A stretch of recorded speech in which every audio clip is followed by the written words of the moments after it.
Hello sir. Hello. मैं आज आपके साथ मिल रहा हूँ for a special purpose and that is related to जो पेरेंट्स के बहुत सारे डाउट्स रहते हैं। Right right right. पेरेंट्स के जब बच्चे टेंथ क्लियर कर लेते ठीक हैं, एज है। दे क्लियर टेंथ, तो उनके राइट बहुत मेजर कंसर्न्स रहते हैं कि नेक्स्ट स्टेप क्या होने वाला है उनके बच्चों के करियर के राइट लाइफ में। Right right. Right, stream choose करने का जो ऑप्शन है, if they want to go for science, commerce, arts, navy और some other different streams. So what should be the way, how should a student be deciding on which career option should he opt and what is the best path going forward? Right. बहुत अच्छा सवाल है आपका कि majority of parents और बच्चे confuse हैं कि उनको अपने करियर पाथ में कैसे आगे बढ़ना है Right. और कौन सा करियर पाथ उनको वहाँ ले पाए जाएगा जहाँ वो जाना चाहते हैं। अब इसमें सबसे बड़ा सवाल ये है कि क्या बच्चे और पेरेंट्स को उनका करियर पाथ पता है। वो एक्चुअली कंफ्यूज रहते हैं। वो करियर पाथ या अपना गोल, जिसको अगर राइट टर्म में बात करेंगे तो गोल है, वो गोल हमेशा इंस्पायर्ड रहता है थ्रू एनीवन।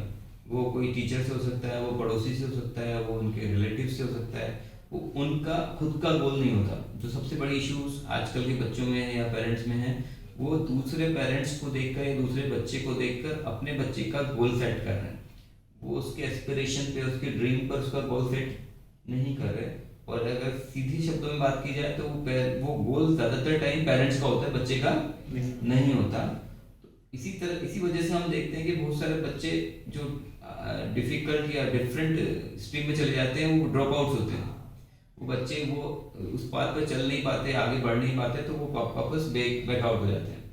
तो हमेशा अगर कोई बच्चा है या पेरेंट्स है, तो बच्चे के ड्रीम को ध्यान में रखते हुए और उस ड्रीम के हिसाब से उसकी कैपेबिलिटीज को प्रिपेयर करते हुए आगे बढ़ना चाहिए। क्योंकि उस लेवल पे अगर हमने गलत टर्न ले लिया तो बच्चा वहां नहीं पहुंच पाएगा जो उसका कैलिबर है। अगर कैलिबर की बात करें तो आप जान सकते हैं कि अगर किसी भी अच्छा आज अपनी फील्ड में जो भी रिनाउंड पर्सन है, आप अज्यूम करें कि 20 साल पहले उसने वो फील्ड चूज नहीं किया होता, तो क्या आज हम और आप उसको जान रहे होते? नहीं जान रहे थे। मतलब उसका एक सही डिसीजन आज उसको एक वेल नोन पर्सनैलिटी इंडिया में बना रहा है। राइट। तो हमें इस टाइम एक बच्चों को और पेरेंट्स को सही डिसीजन तक पहुंचने के लिए एक एक्सपर्ट गाइडेंस की और एक ऑब्जर्वेशन की जरूरत है कि हमारे बच्चे की कैपेबिलिटीज क्या है और हम उनको कैसे और इम्प्रूव करके उस डायरेक्शन में अच्छा बना सकते हैं। तो इसका कोई स्पेसिफिक वे नहीं है। ये पूरा रिसर्च है कि आपको बच्चों की एक्टिविटी, इन्वॉल्वमेंट, इंटरेस्ट को जानना पड़ेगा, उसको ड्रीम इंस्पिरेशन पे लाना पड़ेगा, तब जाके राइट पाथ वो चूज कर पाएगा। ऐसा कोई प्रिस्क्राइब मेथड नहीं है कि आपने एक टेस्ट करा दिया जिससे पता लग गया कि साइंस ले सकता है या नहीं ले सकता है, मैथ्स में अच्छा करेगा या नहीं करेगा। क्योंकि पास्ट में आप जितने भी बड़े रिनोन्ड साइंटिस्ट से लेकर डॉक्टर हुए हैं, उनको मेजोरिटी टाइम स्कूल और कॉलेज ने हमेशा डिनाई किया था कि आप आगे पढ़ नहीं पाओगे। राइट। तो आपको बच्चे को ये चीज़, पेरेंट्स की जिम्मेदारी ज़्यादा है इसमें। कोई भी इंस्टीट्यूट, स्कूल उसमें इतना बड़ा पार्ट प्ले नहीं कर पाएगा जितना पेरेंट्स को प्ले करना है। पेरेंट्स को ये ध्यान रखना है कि उनको बचपन से ऑब्जर्व करना है, या 4th-5th क्लास से रहे कि इसका इंस्पिरेशन क्या है, इसका इंटरेस्ट क्या है, कितना टाइम की सिटिंग पावर है इसकी, इसका फोकस लेवल क्या है, इसकी स्ट्रेंथ क्या है, ये किस चीज़ से पीछे हटता है, किस चीज़ में इन्वॉल्व होता है। उन सब चीज़ों को ध्यान रखेंगे और एक एक्सपर्ट करियर एडवाइजर से सलाह लेंगे तो शायद बहुत सही लेवल तक जज कर पाएंगे और बच्चे को एक राइट करियर पाथ दिखा पाएंगे। बहुत अच्छी बात है, बिल्कुल आपने बहुत अच्छा सजेस्ट किया सर। तो इसी में यही सबसे बड़ा इश्यूज रहते हैं पेरेंट्स के साथ, डिसीजन मेकिंग नहीं कर पाते। सर, तो एक और कॉमन ट्रेंड जो हम देखते हैं कि हम स्कोर्स को अपने स्ट्रीम और गोल डिसीजन में बहुत ज़्यादा वैल्यू देते हैं। Right right. हम शायद परसेंटेजेस को देखकर डिसाइड करते हैं कि हम अपने बच्चे को साइंस दिलाएंगे या कॉमर्स, उससे बिलो परसेंटेजेस को arts. Is that right? And how much does the 10th board scores really बताता है कि हम फ्यूचर में या अपने करियर में क्या बन पाएंगे और कितना इम्पैक्ट करता है ये हमारे करियर को? राइट। आपका सवाल बिल्कुल वैलिड सवाल है। मैंने भी इतने सारे करियर में बहुत सारे पेरेंट्स से, बच्चों से ये सवाल सुना है कि हमारे स्कोर के बाद हम डिसाइड करेंगे कि हमें करना क्या है। और अगर स्कोर अच्छा है तो हम साइंस स्ट्रीम में जाएंगे, अगर स्कोर कम है तो हम दूसरी जो स्ट्रीम्स हैं उनको एक्सप्लोर करेंगे। अगर आप मेरे व्यू पॉइंट से जानना चाहेंगे तो स्कोर्स का और अपने ड्रीम्स का या गोल का कोई आपस में लिंक नहीं है, क्योंकि जब आप 10th में पढ़ रहे थे तो आपका कोई ड्रीम या एस्पिरेशन नहीं था, तो आपने एक जनरलाइज अपने पैटर्न के हिसाब से, अपने फोकस एरिया के हिसाब से आपने पढ़ा और उसके हिसाब से आपको मार्क्स मिला। अब आपको एक पाथ पे चलना है, उस पाथ का एक अपना एक हर पाथ का अपना एक गोल सेट होता है। उस गोल सेटिंग के हिसाब से आप अपनी स्ट्रेंथ बढ़ाते हो, अपनी एबिलिटी बढ़ाते हो, अपना फोकस लेवल बढ़ाते हो, तो फिर आपके लिए कोई भी गोल बड़ा या छोटा नहीं रह जाता। आपने 10th में हो सकता है आपने वो फोकस नहीं किया हो, तो आपको 10th के स्कोर पे किसी भी बच्चे को ये जज करना कि वो कैपेबल नहीं है एक्स चीज के लिए वाई चीज के लिए, वो राइट मेथड नहीं है।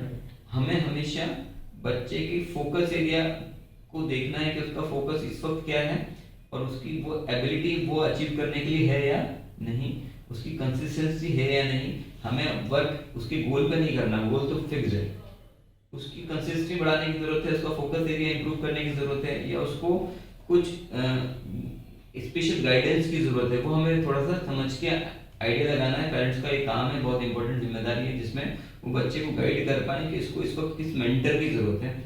क्योंकि ये ऐसा फेज होता है लाइफ का जब 10th वाला बच्चा या 10th पास करने वाला बच्चा पेरेंट्स के उतने कंट्रोल में नहीं हो रहा होता है और पेरेंट्स की बातें उतनी जल्दी एक्सेप्ट नहीं कर रहा होता है इन जनरल, क्योंकि उसको लग रहा होता है कि मेरे को सब कुछ आ रहा है और पेरेंट्स से ज़्यादा समझ पा रहा हूँ इन चीज़ों को, लेकिन एक्चुअल में ऐसा होता नहीं है।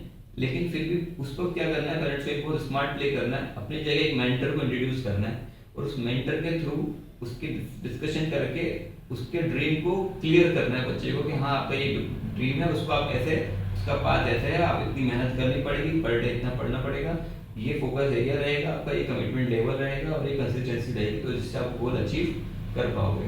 लेकिन इसमें कहीं भी स्कोर का वैलिडिटी नहीं है, स्कोर कहीं भी वैल्यू नहीं करता है कि आपका स्कोर कम है तो आप साइंस नहीं ले सकते, स्कोर ज़्यादा है तभी ले सकते हो, या स्कोर ज़्यादा है तो आप साइंस ही लोगे कॉमर्स नहीं लोगे, ऐसा भी नहीं। आपके इंटरेस्ट एरिया पर डिपेंड कर रहा है कि आपको क्या लेना है और आपके लॉन्ग टर्म विजन और लॉन्ग टर्म जो गोल है उस पर डिपेंड कर रहा है कि आपको क्या ऑप्ट करना है। That's it. Very right. और बहुत सारे ऐसे भी हम केसेस सुनते हैं जब बच्चे और पेरेंट्स बताते हैं कि वो फ्रेंड्स ड्रिवन हो जाते हैं, अपने फ्रेंड्स के करियर जो वो देख रहे हैं विजन, फिर वो उनके फ्रेंड्स भी देखने लग जाते हैं। उसका रीजन है सर उनके पास गोल नहीं होता खुद का, वो दूसरे से गोल उधार ले रहे हैं। मान लीजिए मैं आपका फ्रेंड हूँ और आपने साइंस लिया या मैथ्स लिया, कि मेरा खुद का कोई गोल नहीं है तो मैं आपसे क्या करूँगा, गोल शेयर करूँगा। लेकिन एक्चुअली मैं इंटरनली उस गोल के लिए रेडी नहीं था, लेकिन आपका गोल था और आप कर रहे थे, तो मैंने आपसे अपना गोल उधार ले लिया और उस पर मैं चलना चाहता हूँ, मैं चल नहीं पाऊंगा, मैं फेल हो जाऊंगा लॉन्ग टर्म पे, क्योंकि मैं हो सकता है मेरी कैपेबिलिटीज उस गोल के लिए ना हो, मेरी कैपेबिलिटीज कुछ उससे भी बड़े गोल के लिए हो, तो मैं अपने आप को सही एक्सप्लोर नहीं कर पाऊंगा। तो सबसे पहले बच्चों को मैं ये, पेरेंट्स को भी यही सजेस्ट करूंगा कि अपने बच्चे के ड्रीम और गोल को एनालिसिस करें कि एक्चुअल उसका पोटेंशियल कहाँ है और वो कितना एक्सप्लोर किया जा सकता है, क्योंकि हर बच्चे के पास एक्सट्रीम पोटेंशियल है, लेकिन उसका वर्टिकल अलग हो सकता है, उसका एरिया अलग अलग हो सकता है। हम सेम एरिया में हर बच्चे को जज करना चाहते हैं, हाथी को घोड़े से जज करना चाहते हैं। हाथी तेज नहीं भाग सकता, घोड़ा तेज भाग सकता है, लेकिन हर बच्चा घोड़ा नहीं है, हर बच्चा हाथी भी नहीं। सबका अपना अपना एक पोटेंशियल है, उस पोटेंशियल के हिसाब से जज करना है उसको, ना कि उसके दूसरा जो बच्चा उसकी क्लास में पड़ोसी या रिश्तेदार का उससे जज करना है। Very right, thank you sir. आपने अभी बताया जैसे कि मेंटर्स बहुत ही इंपॉर्टेंट होते हैं और 10th के बाद के करियर ऑप्शन को डिसाइड करने के लिए एक मेंटर्स का इंट्रोडक्शन एक स्टूडेंट की लाइफ में बहुत इंपॉर्टेंट होता है। तो आप बता पाएंगे सर मेंटर्स कितना इंपॉर्टेंट रोल प्ले करते हैं एक स्टूडेंट के करियर रोल में? Very true. आपने जो सवाल पूछा बहुत इंपॉर्टेंट सवाल है, क्योंकि हमारी सोसाइटी में मेंटरशिप की ज़्यादा जगह नहीं, मेंटरशिप को ज़्यादा वैल्यू नहीं किया जाता। हम हमेशा कॉपी करने को ज़्यादा वैल्यू करते हैं, मतलब डायरेक्ट ड्रीम को हम कॉपी कर लेते हैं दूसरे बच्चे के ड्रीम से। अगर कोई हमारा पड़ोस में बच्चा इंजीनियर बन गया या डॉक्टर बन गया या चार्टर्ड अकाउंटेंट बन गया, तो हम उसके गोल को डायरेक्ट कॉपी कर लेंगे। हम अपने बच्चे की कैपेबिलिटीज के हिसाब से गोल ड्रिवन नहीं करते। तो यहीं पर मेंटर्स का काम शुरू होता है, क्योंकि मेंटर किसी के दूसरे की गोल को कॉपी नहीं करता, बच्चे के अंदर जो कैपेबिलिटीज हैं उसके हिसाब से उसका पाथ ड्राइव करता है, और उस पाथ पे क्या मैक्सिमम गोल अचीव कर सकता है वो डिसाइड करता है, और उसको आगे बढ़ने में हेल्प करता है। इसका एक बहुत अच्छा एग्जांपल आपके पास आप देखेंगे, आज कोटा सिस्टम आप पूरे इंडिया में फ्लरिश हो रहा है। कोटा में उसने अपना इतना नाम किया है, हजारों लाखों डॉक्टर्स इंजीनियर निकल कर सिस्टम से निकल रहे हैं, तो वो मेंटरशिप की वजह से हो रहे हैं। इनिशियल लेवल पे ह्यूमंस मेंटर्स हुआ करते थे, क्योंकि अब नंबर बढ़ गया है और डुप्लीकेट करना है पैन इंडिया में और बहुत सारे बच्चों पे काम करना है, तो हमने ऐसा सिस्टम ड्राइव कर लिया है जिसमें वो सिस्टम मेंटर होता है।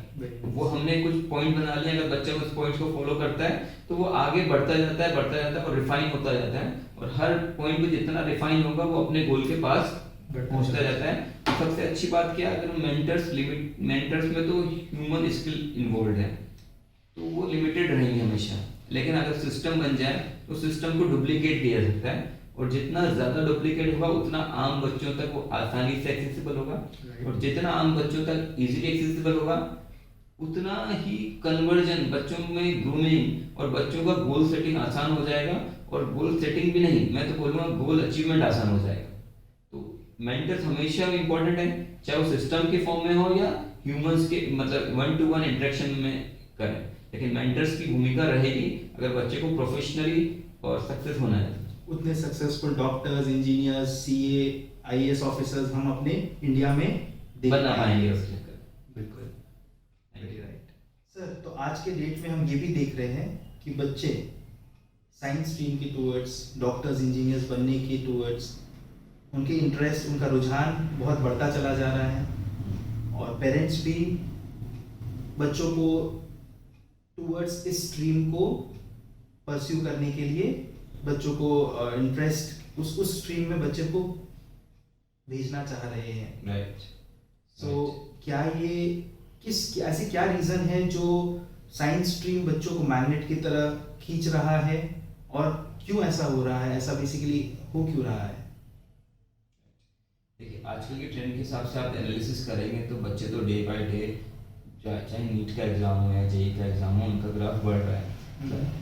एग्जाम अपीयर करने वाले बच्चों की संख्या हर साल बढ़ती जा रही है। तो इसके पीछे रीजन क्या है? बहुत कॉमन सा रीजन है। जब आप अपने चारों तरफ नजर उठा के देखते हैं, बच्चा या पेरेंट्स अपने चारों तरफ का जब एनवायरनमेंट देखता है और वो देखता है कि किसी पड़ोसी का बच्चा किसी अच्छे इंजीनियरिंग कॉलेज से IIT नाइट से पास करके एक सेटल जिंदगी जी रहा है, एक अपने परिवार को आगे लेकर जा रहा है, तो उनकी तरफ देखने का नजरिया बदल जाता है। बिल्कुल, मतलब अपने लिविंग स्टैंडर्ड को बढ़ा पा रहा है। तो मैं एज ए पेरेंट्स या आप एज ए पेरेंट्स भी सोचते हैं कि मेरा भी बच्चा कोई ऐसा स्ट्रीम चूज करे या ऐसा कोई गोल चूज करे जिससे उसकी भी आने वाली जिंदगी बदल जाए।